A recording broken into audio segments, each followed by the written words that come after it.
I want you to imagine standing outside in the pouring rain, your suitcase thrown on the wet ground, watching your own family lock the door in your face. Not strangers, your blood, your mother, your father, your siblings. They looked at you through the window and turned away. That is exactly what happened to Chike Okonkwo. He thought family meant forever. He thought blood was thicker than water. But on that cold December night, when he needed the most, they chose comfort over compassion. They chose their reputation over his survival. But what they didn't know was that the man they threw away like garbage would one day become the answer to their prayers, except by then it would be too late. Please, before we dive into this powerful story of rejection and redemption, do me a favor, hit that like button. It helps us share these life-changing stories with the world. And if you haven't subscribed yet, press that button now. You don't want to miss the justice that is coming. Now, let me introduce you to Chike. Chike Okonkwo was 32 years old when his world collapsed. He had been a successful accountant at a mid-sized firm in Lagos. Nothing flashy, but steady, respectable. He sent money home every month to his parents in Enugu. He paid school fees for his younger siblings. He was the responsible one, the dependable one, the one everyone called when they needed something. But success can disappear faster than morning dew in the African sun. Chike's company was involved in a fraud scandal. Not Chike, he had nothing to do with it. But when the investigators came, when the newspaper started writing stories, when clients started pulling their money out, the company needed scapegoats. Chike and 3 other junior accountants were fired. No severance, no reference letters, just accusations and closed doors. Overnight, Chike went from sending money home to having nothing. His savings disappeared paying lawyers to clear his name. The legal battle took 8 months. 8 months of no income, eating 1 meal a day, watching his bank account go from healthy to gasping to completely flat. When he finally won his case, when the court declared him innocent, he thought the worst was over. He thought he could rebuild. He was wrong. Nobody wanted to hire an accountant whose name had been in the newspapers, even if he was cleared. Doors closed before he could even knock. Phone calls went unreturned. Email applications disappeared into the void. For 6 months after his court victory, Chike applied to over 200 jobs. He got 3 interviews, 0 offers. His rent came due. He couldn't pay. His landlord was not a kind man. Chike, I don't care about your problems. This is business. You have 1 week to pay or leave. Chike called his family.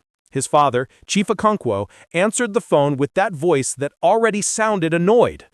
"Papa, I need help. I'm about to be thrown out. Just 3 months' rent. I will pay you back when I find work." The silence on the other end was colder than any words could be. Then his father spoke. "Chike, we cannot keep carrying your burden. You are a grown man. Your brother Emeka is getting married next month. Your sister Ngozi needs money for her master's program. We have already done enough for you. Figure it out yourself." "Papa, please, I have nowhere to go. He said, "No, Chike, stop calling here with your problems. We raised you, we educated you. What you do with your life now is your responsibility." The line went dead. Chike stared at his phone, unable to believe what just happened. This was the same man who used to call him every month asking for money. The same man whose medical bills Chike had paid 3 years ago without hesitation. The same man who told everyone in the village that Chike was his pride and joy. 1 week later, Chike's belongings were on the street. Everything he owned fit into 2 old suitcases and 3 black bags. He called his younger brother Emeka. "Please, can I stay with you for just a few weeks? Just until I find something?" Emeka's voice was uncomfortable. Chike, you know I would, but my fiancée? She doesn't want any stress in the house right now. Wedding planning is already stressing her. Maybe try Ngozi." He called Ngozi, his baby sister, the one whose entire university education he paid for. "Ngozi, I need help. Chike, I heard about your situation. I'm sorry, but honestly, I can't help you. My roommate already said no visitors. Plus, people are talking. They're saying you were involved in that fraud. I can't have that around me. I'm trying to build my career. You understand, right? No, Chike didn't understand, but he said yes anyway because what else could he say? He tried his mother last. Surely a mother wouldn't abandon her child. Mama, please, I have nowhere to sleep tonight. Her mother sighed, a long, tired sound. Chike, you have brought shame to this family. Your father's friends are asking questions. People are saying we raised a thief. How can we bring you home now? What will the neighbors say? What will the church members think? But Mama, I was cleared by the court. I did nothing wrong. The court says one thing. The community says another. Chike, you need to understand. We have a reputation to protect. Your siblings have futures to build. We cannot let your problems destroy them. Go and hustle. Go and find yourself. When you're back on your feet, when your name is cleared in people's minds, then you can come home. Where am I supposed to go tonight? The pause before she answered told Chike everything he needed to know. That is not our problem, Chike. You made your choices, now live with them. She hung up, just like that. 32 years of being the good son, the responsible brother, the dependable family member, and when he needed them most, they turned their backs. That night, Chike slept at a bus station. The concrete was cold and hard. Security guards kept waking him up and telling him to move. He moved from bench to bench, carrying his life in those bags, invisible to the Russian commuters who stepped around him like he was trash. Can you imagine that pain? Imagine being abandoned by every single person who was supposed to love you unconditionally. My people, family is supposed to be your refuge in the storm. But sometimes, family is the storm itself. For 2 weeks, Chike lived on the streets. He bathed in public toilets. He ate from food vendors who threw away their unsold food at night.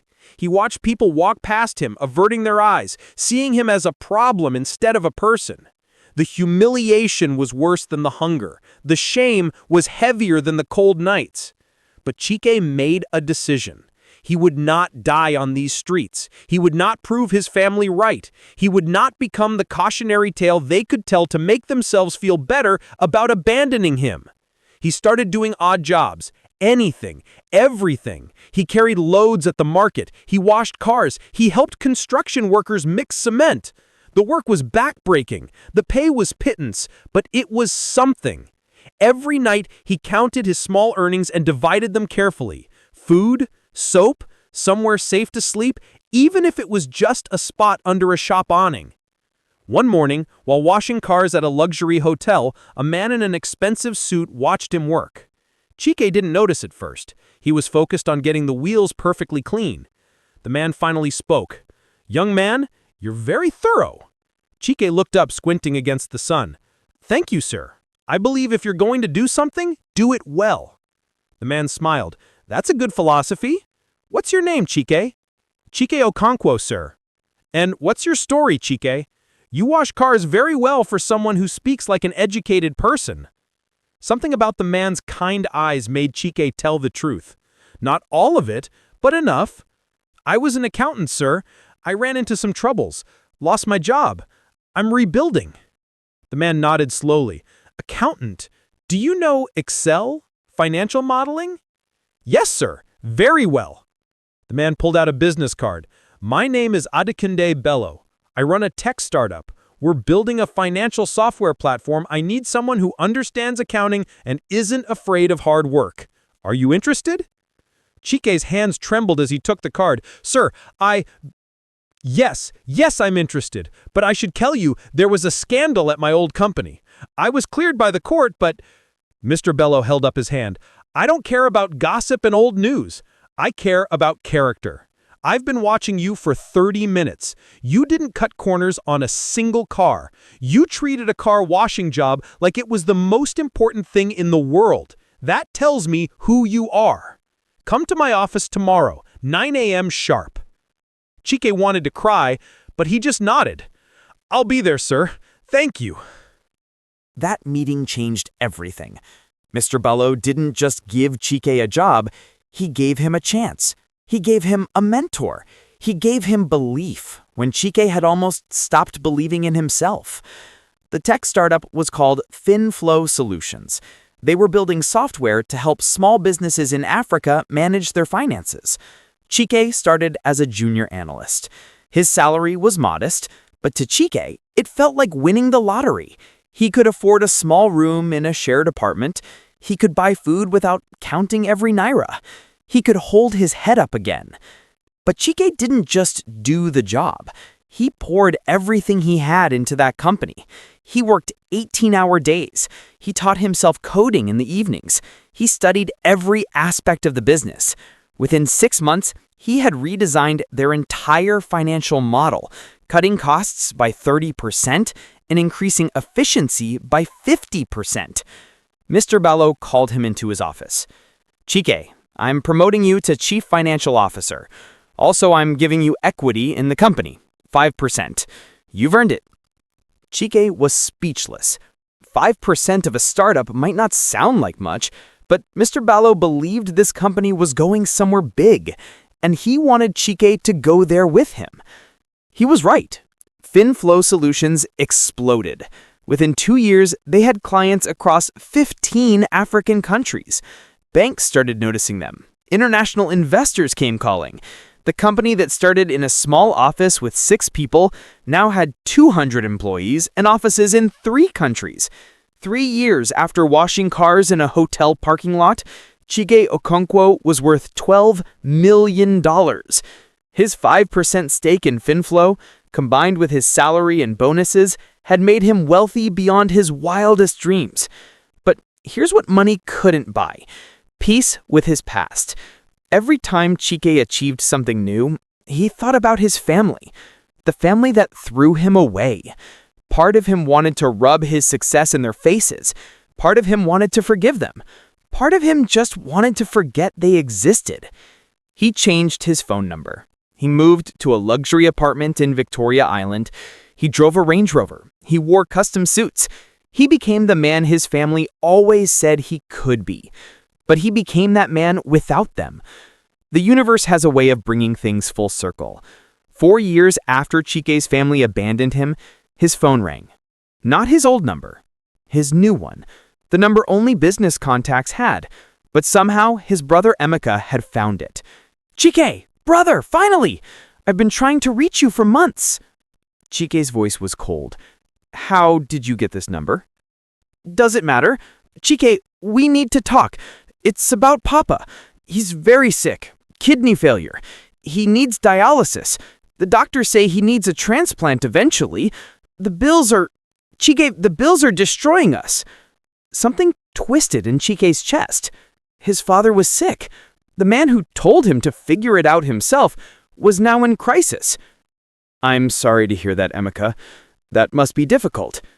"Difficult? Chike, we're drowning. We've sold everything.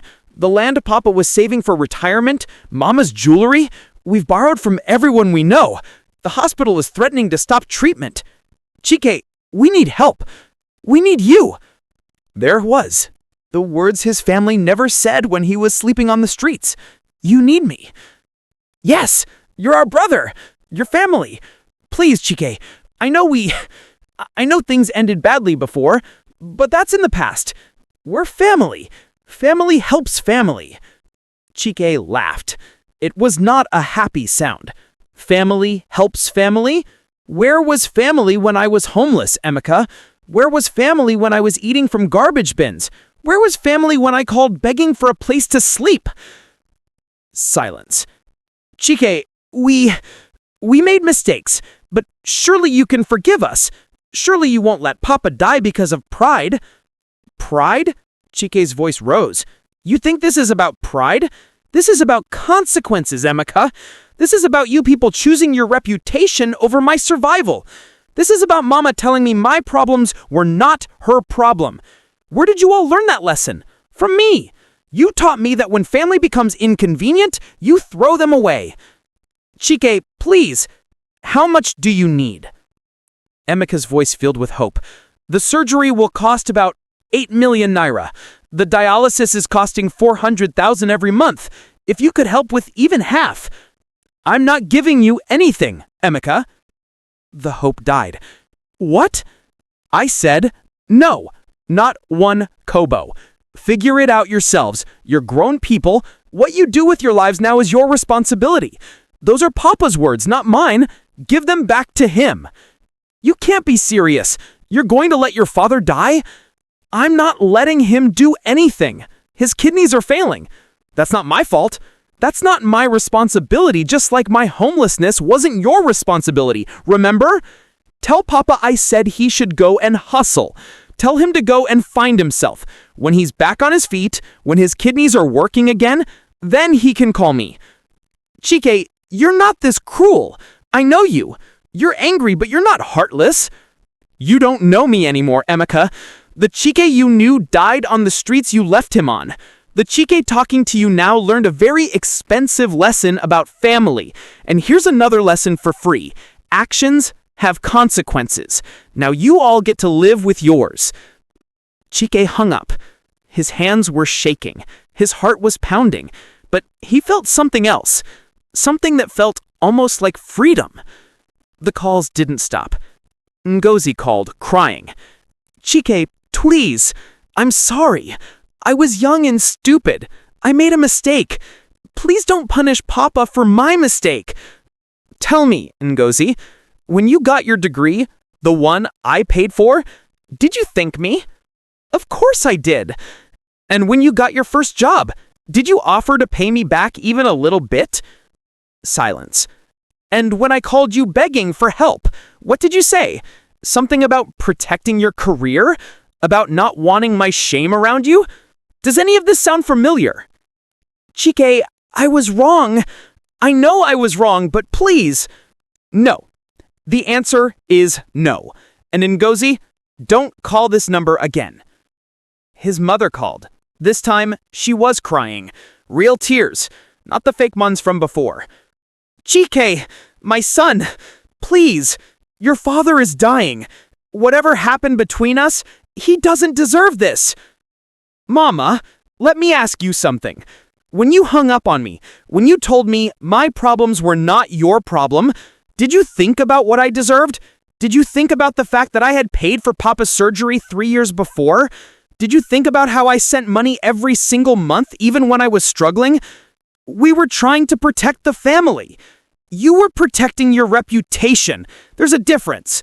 You chose what people thought over what was right. Now you get to live with that choice. So you'll let your father die? I'm not letting him do anything. His kidneys are failing. That's not my fault.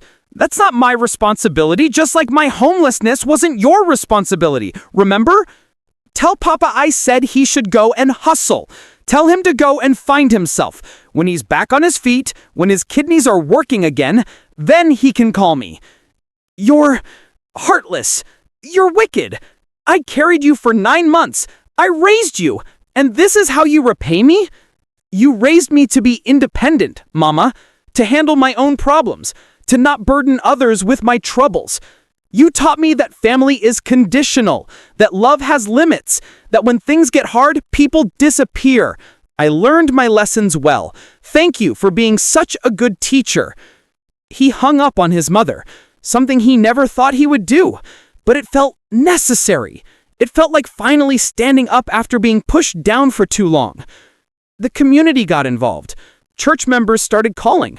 Brother Chike, we heard about your success. Praise God. But we also heard about your father's sickness. The church is trying to raise money, but we need help. Can you contribute? Where was the church when I was homeless? We didn't know, brother. My family knew. They're church members. They go every Sunday. Did my mother mention that her son was sleeping on the streets? Did my father announce that he told his child to figure it out himself? No answer.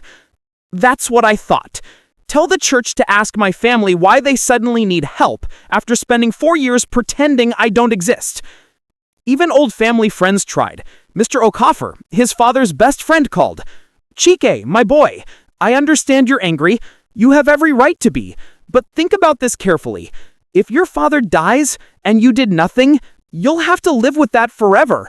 Revenge might feel good now, but regret lasts forever. Chike actually considered this. Mr. Okafor wasn't wrong. Sir, with respect, it's not about revenge. It's about boundaries. They taught me that I'm on my own, that family only matters when it's convenient. I'm just respecting the boundaries they set. But you're better than them, Chike. You're better than this. Am I, sir? Or did being better than them just make me an easier target? I was the good son, the reliable one, the one who always helped. And where did it get me? Thrown away the moment I became inconvenient. Maybe being better is overrated.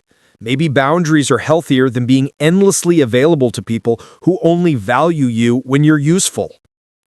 Mr. Okafor sighed. I can't change your mind, can I? No, sir, you can't. 3 weeks later, Chike's father died. Kidney failure, complicated by infection. The hospital wouldn't continue treatment without payment. Chief Okonkwo died in debt, in pain, and, according to the family, heartbroken that his son abandoned him. The funeral was big, the whole community came, and everyone had opinions about Chike. That wicked boy, he has millions and he let his father die. Money changed him, he forgot where he came from. Pride is a terrible thing. He valued his anger over his father's life. Chike didn't go to the funeral. He sent flowers, expensive ones, with a card that said, "To Chief Okonkwo, you taught me valuable lessons about independence and responsibility. May you rest in peace." The community was scandalized. His family was furious. His mother declared she no longer had a son named Chike. His siblings told everyone who would listen that Chike was dead to them. But here's what they didn't know. Here's what nobody knew except Chike and his lawyer. 6 months before his father died, Chike had set up a medical fund, a fund specifically for kidney patients who couldn't afford treatment. The fund had 20 million naira in it. It had already saved 12 people's lives. Chike didn't advertise this, he didn't put his name on it publicly, but every person saved by that fund was someone's father, someone's son, someone's brother. People who had families that fought for them, people who had communities that rallied around them. Chief Okonkwo could have been saved by that fund. Technically, he qualified. But there was a question on the application. Has the patient's family exhausted all personal resources and community support? The answer for Chief Okonkwo's case was no, because his son had millions, because his son could pay but chose not to. The fund's board, not knowing Chike's connection to the case, denied Chief Okonkwo's application. The patient has family resources available. We must prioritize those who have no other options. So, in a way, Chike's money did make a choice. It chose to save strangers who had loving families instead of his father, who had a family that only loved conditionally. 2 years after the funeral, Chike's business expanded into Enugu, his home state. He opened an office there. He hired over 100 people. He became one of the city's biggest employers. His face was on billboards. His company sponsored schools and hospitals. People who had called him wicked suddenly had very different opinions. That Chike Okonkwo is a good man. Look at all the jobs he's creating. I always knew that boy would be successful. I remember when he was young. His family tried to reach out again.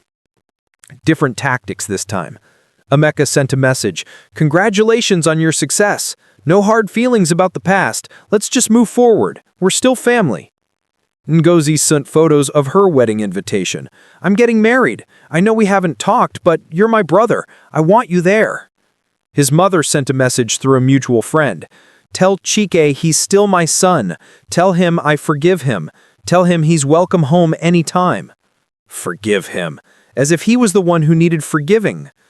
Chike responded to none of them. But he did something else. He published his story. Not in a bitter, angry way, but in a LinkedIn post about resilience and boundaries. He wrote about being falsely accused, losing everything, being abandoned by family, and rebuilding from nothing. He didn't name his family, but anyone who knew him could connect the dots. The post went viral.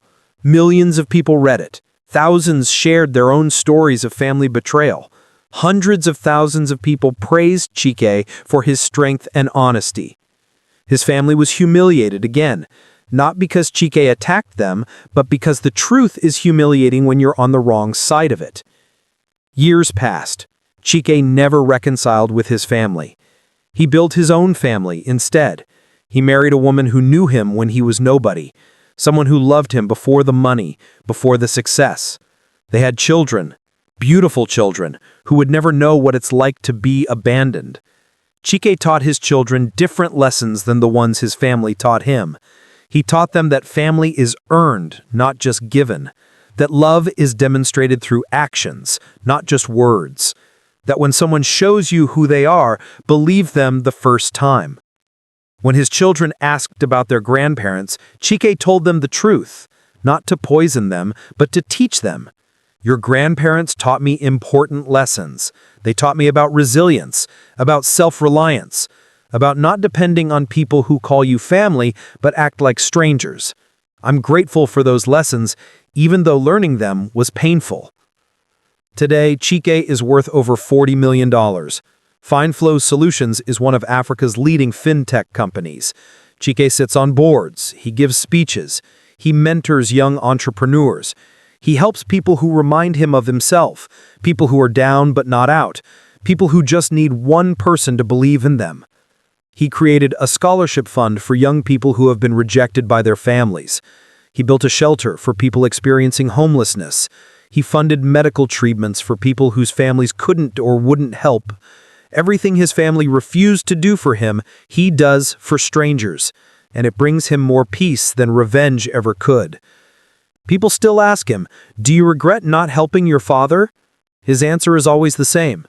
"I regret that my father raised me to believe family was unconditional, then taught me through his actions that it wasn't. I regret he valued reputation over relationship. I regret he chose pride over love. But do I regret maintaining the boundaries he taught me to have? No, I don't." Some people call him heartless. Others call him a hero. Chike doesn't care about either label. He knows his truth. He survived what was meant to destroy him. He turned rejection into fuel. He built an empire on the foundation of rock bottom. And every single day when he wakes up in his beautiful home with his loving wife and healthy children, when he goes to work at a company he helped build, when he helps another person who's been cast aside, he feels something his family will never give him. He feels free. Because here's the final truth that took Chike years to learn. You don't owe loyalty to people who were never loyal to you. You don't owe support to people who abandon you. You don't owe anything to people whose love came with conditions they changed whenever it suited them.